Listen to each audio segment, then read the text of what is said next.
Bonjour à tous. Johan, qui est un utilisateur VMSUp qui possède également une machine à commande numérique, me pose la question suivante. Il a ici un tiroir et sur les joues de son tiroir, il voudrait les assembler avec la façade à l'aide de Cabinéo.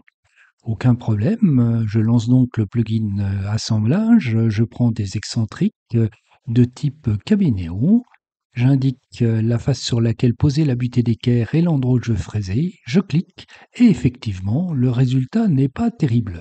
Que se passe-t-il? On va essayer de le regarder sur une pièce plus simple. J'ai fait un exemple tout simple avec deux joues de 13 mm comme dans le tiroir de Johan et une façade de 16 mm.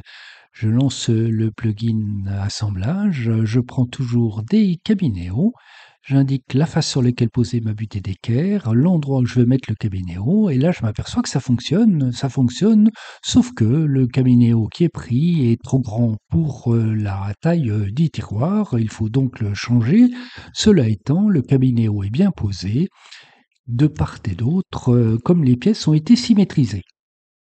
Pas de problème, grâce à Hervé, j'ai d'autres cabinéos, notamment des cabinéos de DIT que Hervé m'a transmis.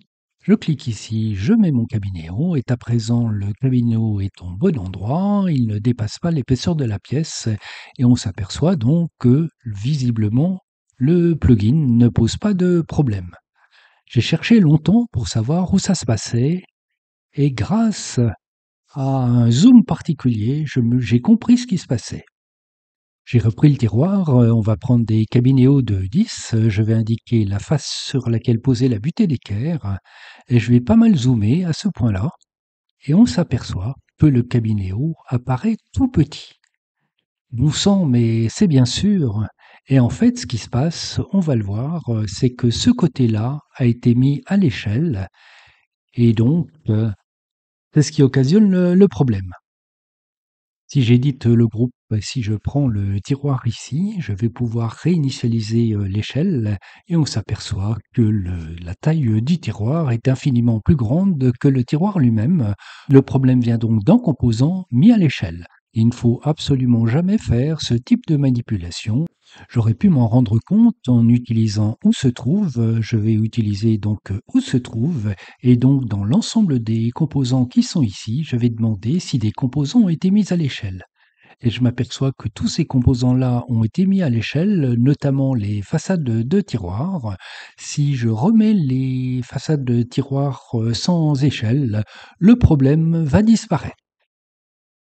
Donc reprendre tous les tiroirs, on peut simplement prendre chacun des composants, l'éclater et le remettre en composant. Donc recréer un composant, je fais OK. Il faudrait faire la même chose pour tous les autres composants, sauf la façade qui n'a pas été mise à l'échelle. Et dans ce cas-là, si je relance le plugin assemblage CNC de 10 ici, que j'indique là et que j'indique ce point-là, à présent, donc, l'outil fonctionne correctement. Voici donc une erreur qui m'a pris un petit peu de temps pour trouver d'où elle venait, éviter toujours de mettre à l'échelle des composants. C'est une source de problème. Merci à Johan d'avoir transmis ce problème. Ça permet donc d'indiquer les erreurs qu'il ne faut pas faire. Bonne utilisation des extensions VMSUp et à très bientôt.